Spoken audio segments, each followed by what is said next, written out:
Surgery కంటే hospital bill అంటేనే భయం. అదే మధ్య తరగతికి అందుబాటు ధరలో వైద్యం. Medistar hospitals.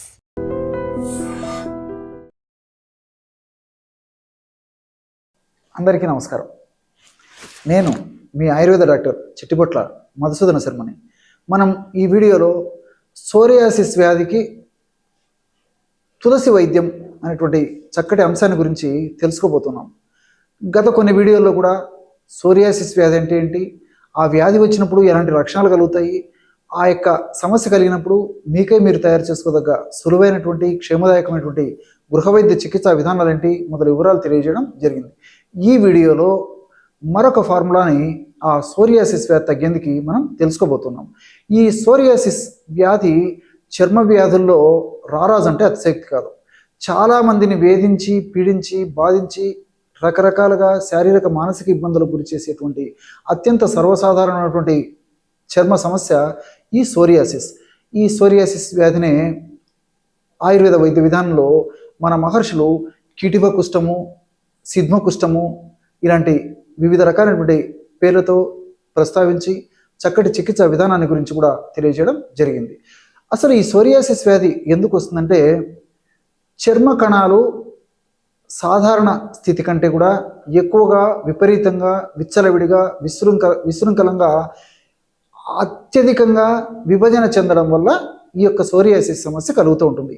సర్వసాధారణంగా దేహధర్మంలో భాగంగా జీవధర్మంలో భాగంగా కణ విభజన జరుగుతూ ఉంటుంది అన్నమాట. అంటే పాత కణాలు పోతూ ఉంటాయి, గతించిపోతుంటాయి, కొత్త కణాలు మళ్ళీ ఉద్భవిస్తూ ఉంటాయి. ఇవి శరీరంలో సర్వసాధారణంగా ప్రతి కణంలో జరిగేటువంటి ప్రక్రియ. ఈ ప్రక్రియలో ముఖ్యంగా చర్మ కణాలు అధికంగా విభజనకు గురైనప్పుడు ఆ భాగంలో విభజనకు గురైనప్పుడు అందులో భాగంగా పొట్టులాగా లేచిపోతూ ఉంటుంది అనమాట. కాబట్టి ఈ యొక్క సమస్య వచ్చినప్పుడు చర్మం మీద పొట్టులాగా పొలుసులు కూడా లేచిపోతుంటాయి. ముఖ్యంగా ఈ యొక్క పొట్టు లేచిపోయేటువంటి పరిస్థితి ఇందులో ఉంటుంది. కాబట్టి దీన్ని చేప పొలుసుల వ్యాధి అనేటువంటి పేరుతో కూడా పిలుస్తూ ఉంటారనమాట. ఈ యొక్క సమస్య తల నుంచి కాళ్ళ వరకు ఎక్కడైనా రావచ్చు, పిల్లల నుంచి పెద్దల వరకు ఎవరికైనా రావచ్చు. అదేవిధంగా ఈ యొక్క సమస్య దేహంలో చర్మం మీద ఒక భాగంలోనే లేకపోతే కొన్ని భాగాలకే పరిమితం కావచ్చు. కొంతమందిలో మరి దేహంలో ఎక్కువ శాతం కూడా పరిమితమైనటువంటి అవకాశం ఉంటూ ఉంటుంది. అంతేకాకుండా మానసిక ఒత్తిడి, అదేవిధంగా సీజనల్లో మార్పు జరిగినప్పుడు, అట్లే కొన్ని రకాలైనటువంటి ఆధునిక కృత్రిమ రసాయన ఔషధాలు సేవించినప్పుడు ఇలాంటి సందర్భాల్లో కూడా ఒక్కొక్కసారి ఈ యొక్క వ్యాధి మరింత ఉధృత రూపం కూడా దాల్చేందుకు అవకాశం ఏర్పడుతూ ఉంటుంది. ఈ యొక్క సమస్య మరీ ముదిరితే కొంతమందిలో కీళ్ళ నొప్పులు కూడా వచ్చేటువంటి అవకాశం ఉంటూ ఉంటుంది. దీన్నే సోరియాటిక్ ఆర్థరైటిస్ అనేటువంటి పేరుతో పిలుస్తూ ఉంటారు. మరి ఈ యొక్క సోరియాసిస్ వ్యాధి తగ్గేందుకు, అదేవిధంగా సోరియాటిక్ ఆర్థరైటిస్ రాకుండా ఉండేందుకు, ఒకవేళ వచ్చినా అది కూడా తగ్గేందుకు ఇప్పుడు మనం చెప్పుకోవేటువంటి ఔషధం చాలా సమర్థవంతంగా అద్భుతంగా పనిచేస్తుంది. ఆ ఔషధాన్ని ఎలా తయారు చేసుకోవాలంటే, తులసి ఆకు పొడి ఒక 50 గ్రాములు తీసుకోండి.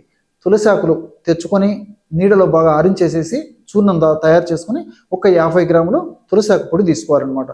మరి ప్రామాణిక కంపెనీ వాళ్ళు తయారు చేసేటువంటి తులసాకుల చూర్ణం మనకు మార్కెట్లో విచారించి తెచ్చుకోగలిగితే అది వాడుకున్నా సరిపోతుంది. తులసాకుల చూర్ణము ఎందుకంటే ఈ తులసాకులు మనం ఒక్కసారి చూర్ణంలా తయారు చేసిన తర్వాత ఎక్కువ రోజులు నిలువ ఉండేసరికి అందులో ఉన్నటువంటి ఔషధ గుణాలు తగ్గిపోయేటువంటి అవకాశం ఉంటూ ఉంటుంది. కాబట్టి తాజాగా తయారు చేసుకుని వాడుకోవడం వల్ల చాలా సమర్థవంతమైనటువంటి ఫలితాలు శీఘ్రంగా వెంటనే సత్వరమే కలిగేందుకు అవకాశం ఏర్పడుతుంది. తులసాకు చూర్ణం ఒక 50 గ్రాములు. అట్లే నల్ల జీలకర్రను తెచ్చుకొని శుభ్రం చేసేసి కాస్త వేయించేసేసి చూర్ణంలా తయారు చేసుకొని 25 గ్రాములు నల్ల జీలకర్ర చూర్ణం అందులో కలిపేసేయాలి. దానికి తోడు ఒక 5 గ్రాములు మిరియాల పొడి కూడా కలిపేసేయాలి. తులసాకు పొడి 50 గ్రాములు, నల్ల జీలకర్ర చూర్ణం 25 గ్రాములు, మిరియాల పొడి 5 గ్రాములు.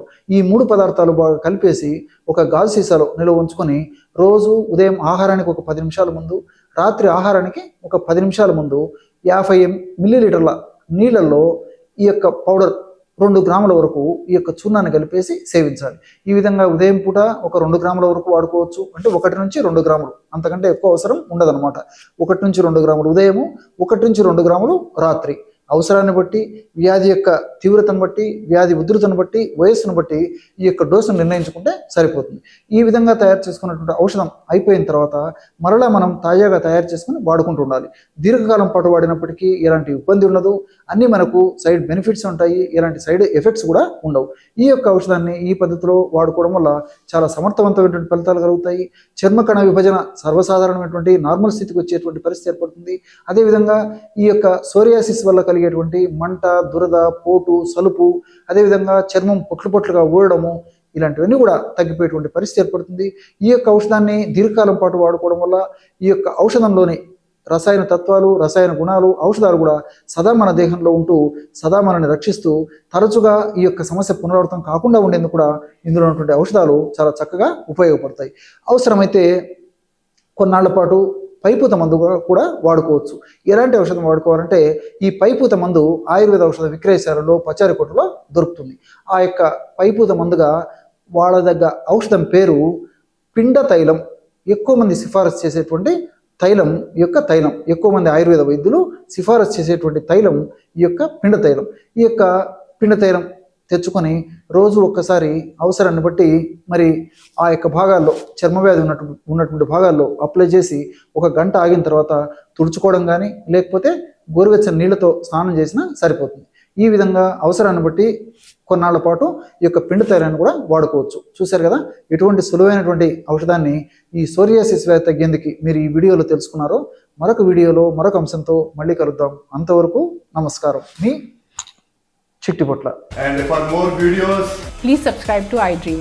Please subscribe to iDream. Please subscribe iDream. And please subscribe to iDream. For more videos, subscribe to iDream.